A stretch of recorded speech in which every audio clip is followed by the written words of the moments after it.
Nella giornata di ieri 2 agosto, in occasione del primo compleanno della società AICA, i componenti del cartello sociale della provincia di Agrigento hanno incontrato i vertici della Consortilo e di ATI per un confronto a tutto campo sugli aspetti gestionali della società che gestisce il servizio idrico integrato nell'Agrigentino. In un clima molto disteso sono stati toccati diversi punti, il confronto con la dirigenza di AICA a partire dagli aspetti finanziari ed economici, senza trascurare però le prospettive del rifacimento di alcune importanti reti da cui dipendono risparmi considerevoli che incidono sui costi di funzionamento e di conseguenza sulle bollette. Il presidente del CDA ha informato i componenti del cartello sociale che poche ore prima l'assemblea dei sindaci, in rappresentanza dei 3/4 del capitale sociale, aveva già approvato all'unanimità il bilancio, che non si è chiuso in positivo soltanto a causa dell'aumento dei costi dell'energia. I componenti del cartello sociale hanno così invitato gli interlocutori a continuare sulla strada del risanamento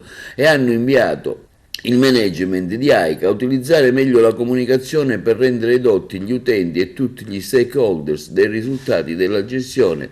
degli interventi svolti per migliorare il servizio. In vista di un prossimo incontro, subito dopo Ferragosto, i componenti del cartello sociale hanno sollecitato l'AICA a procedere senza indugio sulla strada di azzerare la percentuale dei morosi, a partire dalle pubbliche amministrazioni, perché hanno ribadito non si può essere inflessibili con i cittadini e tolleranti con chi ha invece il dovere di dare l'esempio. Da parte di AICA è stato così assunto un impegno fermo in questa direzione e sono state espresse parole di gratitudine per il lavoro portato avanti dal cartello sociale a sostegno di una sfida che punta a consolidare l'esperienza della gestione pubblica del servizio idrico integrato a vantaggio dell'utenza a salvaguardia dei livelli occupazionali. Intanto, sempre sulla vicenda AICA, il posto di direttore generale dell'azienda idrica Comune Agrigentino è ancora vacante. Infatti è stato rigettato il ricorso presentato dall'ingegnere Domenico Armenio, dirigente regionale,